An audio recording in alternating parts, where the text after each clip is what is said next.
Hello students, मैं doctor विकास कुमार सिंह।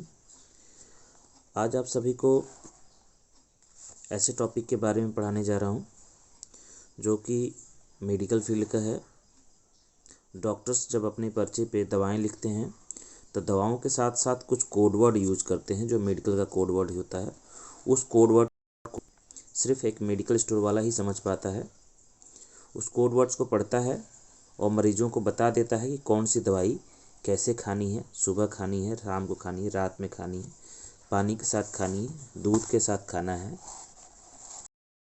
तो ये डोज और टाइमिंग वो डिसाइड कर ले, क्योंकि डॉक्टर के पर्चे पे कुछ कोड लिखा हुआ होता है। तो आज की वीडियो हो सकता है थोड़ी सी लंबी हो, लेकिन आप इस वीडियो को पूरा देखिएगा। डेफिनेटली इस वीडियो को ख़त्म होते होते आप ये जान पाएंगे कि एक मेडिकल स्टोर वाला कैसे डॉक्टर के पर्चे को पढ़ता है, कैसे समझता है और कैसे डोज डिसाइड करके मरीजों को बताता है। वो आप भी अब से समझ पाएंगे। ठीक है, तो चलिए हम लोग शुरू करते हैं आज की क्लास को। आज जो मैंने सबसे पहला शब्द लिया हुआ है वो जैसा देख पा रहे हैं आप यहाँ पे RX। ये हर डॉक्टर के पर्चे पे लिखा हुआ होता है। मैं आपको एक पर्चा दिखा देता हूँ। यहाँ पे देखिए, यहाँ पे लिखा हुआ RX। इस RX का मतलब समझिए क्या होता है। और यहीं पास में आप देखिएगा एक CO भी लिखा हुआ है। CO का क्या मतलब होता है, RX का क्या मतलब होता है। पहले दो शब्द यहाँ पे पर्चे पे लिखे हुए हैं, तो हम भी यहाँ दो शब्द को पहले चुन लिए हैं। RX का मतलब होता है उपचार। डॉक्टर जब भी किसी दवा को लिखता है तो सबसे पहले RX को लिखता है। RX का मतलब उपचार होता है, यानी इलाज, यानी कि प्रिस्क्रिप्शन। जो भी आप डॉक्टर को समस्या बताते हैं उस समस्या के अनुसार, पेट दर्द, सर दर्द, बुखार के अनुसार ही वो कुछ दवाओं का लिखता है जिससे आपका उपचार हो पाता है। तो इसलिए आज के बाद से RX का मतलब समझिएगा उपचार, यानी कि प्रिस्क्रिप्शन। दूसरा शब्द मैंने ले रखा है C/O। इसको कहते हैं मरीज की समस्या। मरीज की जो भी समस्या होगी, जैसे बीमार है मरीज, अब आएगा जब आपके पास तो आपको बताएगा कि सर दर्द कर रहा है, पेट दर्द कर रहा है, चक्कर भी आ रहा है।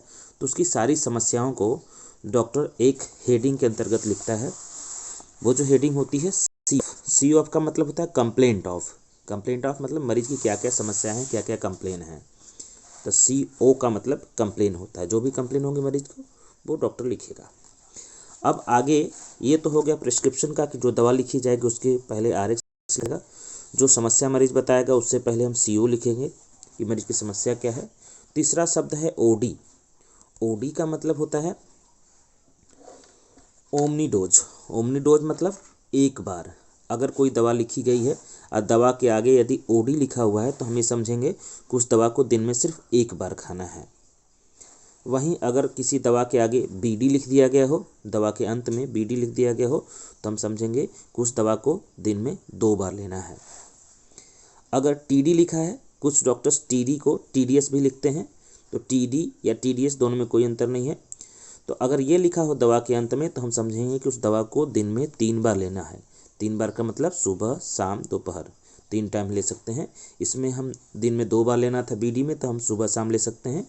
OD लिखा हुआ तो हम दिन में किसी भी टाइम उस दवा को ले सकते हैं, एक टाइम।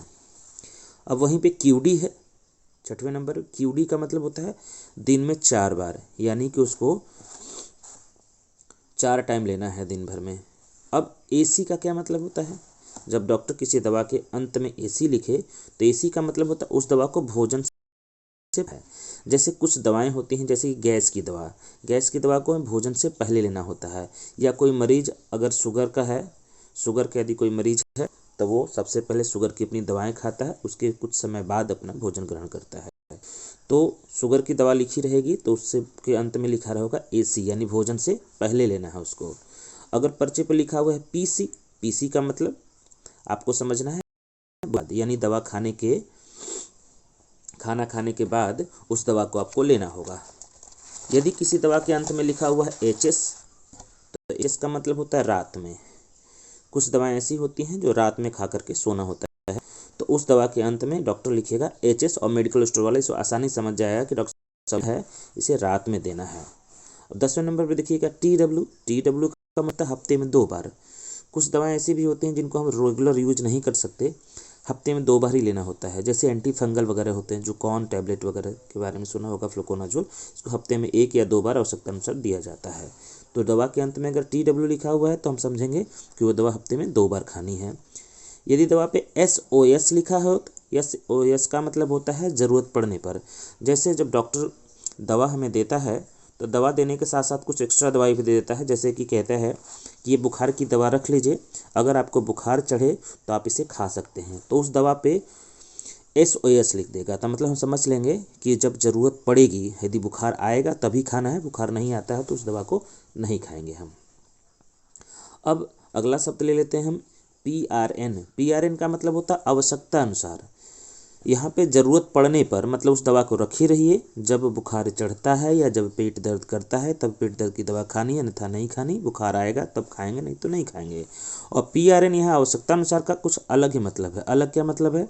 जैसे मान लीजिए कि आपको लूज मोशन हो रहा है, डिहाइड्रेशन हो गया है आपके शरीर में, तो डॉक्टर कहता है कि ग्लूकोज का पानी आप समय समय पर पीते रहें। यदि आपको ज़्यादा वोमिटिंग हो गई है, ज़्यादा लूज मोशन होता है, तो आप ज़रूरत से ज़्यादा पानी कम हो गया शरीर में, तो आपको 1-1 घंटे पे ग्लास का पानी ग्लूकोज डाल के पीने की ज़रूरत पड़ेगी। यदि कम हुआ है तो 2-2 घंटे पे, 3-3 घंटे पे पी सकते हैं। तो जैसी ज़रूरत होगी वैसा पीना होगा। तो अगर ग्लूकोज लिखा जाएगा पर्ची पे डॉक्टर के, तो वहाँ पे लिख दिया जाएगा PRN, मतलब आवश्यकता अनुसार, जैसी ज़रूरत हो वैसा यूज करेंगे हम। 1 गिलास भी, 2 गिलास भी पर घंटे के हिसाब से।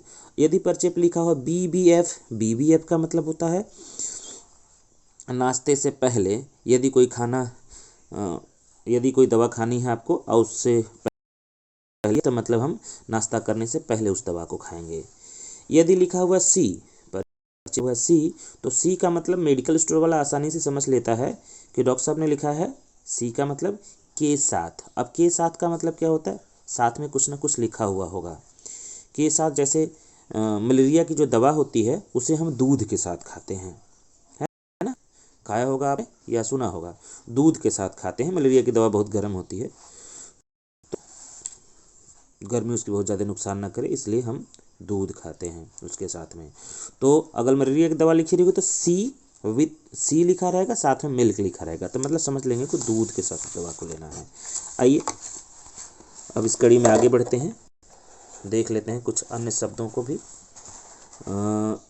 15 नंबर पे लिखा हुआ यस, जहाँ C का मतलब होता है के साथ, यानी दूध के साथ समझ ले। S का मतलब होता है के बिना। कुछ ऐसी दवाएं होती हैं जो कि कुछ चीज़ों को ना खाया जाए तो ठीक रहेगा उसके साथ में, तो यहाँ पे S का मतलब हम समझेंगे के बिना। अब यहाँ देख लेते हैं अगला 16वां नंबर पे है Q का मतलब होता है हर, यानी कि प्रत्येक। जब भी Q लगेगा किसी के साथ तो उसका हर या प्रत्येक बताएगा। जैसे QD, डी का मतलब यहाँ डे होगा यानी दिन, QD मतलब हो गया हर दिन। तो यहाँ पे अगर पर्ची पे लिखा हुआ है QD, तो मतलब आपको उस दवा को हर दिन खाना है। QH लिखा हुआ है तो QH का मतलब होता है हर घंटे। जैसे ग्लूकोज पीने के लिए अगर QH लिख दिया गया तो उस ग्लूकोज को आप हर घंटे पिएंगे। अब Q4H लिखा हुआ है तो उस दवा को आपको दिन में हर 4 घंटे में लेना है। QAM का क्या मतलब होता है? QAM का मतलब होता है हर दिन सुबह। कोई भी दवा जो खानी है आपको हर दिन सुबह खाना है। अगर लिखा गया QPM तो QPM का मतलब होगा उस दवा को हमें हर शाम लेना है। वहीं QOD का मतलब होता है हर एक दिन छोड़कर। जैसे कुछ लोगों को साटिका हो जाता है। साटिका का मतलब क्या होता है? कमर से लेकर के पैर तक पूरा दर्द करता है, काफ़ी दर्द होता है, अक्सर करके बुजुर्गों की समस्या होती है। तो इसमें मिथाइल कोबालामीन का इंजेक्शन दिया जाता है डॉक्टर के द्वारा। इस इंजेक्शन को हर एक दिन छोड़ छोड़ के लगाया जाता है। तो आगे वो इंजेक्शन अगर पर्ची पे लिखा हुआ होगा तो उसके लास्ट में QOD डॉक्टर लिखेगा। QOD का मतलब कोई भी मेडिकल स्टोर वाला समझ लेगा, कोई भी छोटा मोटा डॉक्टर समझ लेगा कि डॉक्टर साहब ने जो दवा लिखी है, इंजेक्शन जो लिखा है उसको हर एक दिन छोड़ करके लगाना है, तो आसानी से उसको लगा पाएगा। अब 23 नंबर पे देखिए लिखा हुआ TSF का असल में फुल फॉर्म होता है टेबल स्पूनफुल या टी स्पूनफुल भी बोलते हैं इसको। इसका मतलब होता है 1 चम्मच भर, यानी अगर कोई सिरप लिखा हुआ है वहाँ पे लिख दिया गया, सिरप अगर है और सिरप के पहले अगर लिखा गया 1 TSF मतलब 1 चम्मच भर पिलाना है, और यदि लिख दिया गया 2 TSF मतलब 2 चम्मच भर के पिलाना है। 1 चम्मच में असल में 5 ml आता है, तो 2 चम्मच पिएंगे तो 10 ml पिएंगे, 1 चम्मच पिएंगे तो 5 ml पिएंगे। TSF का मतलब होता है 1 चम्मच।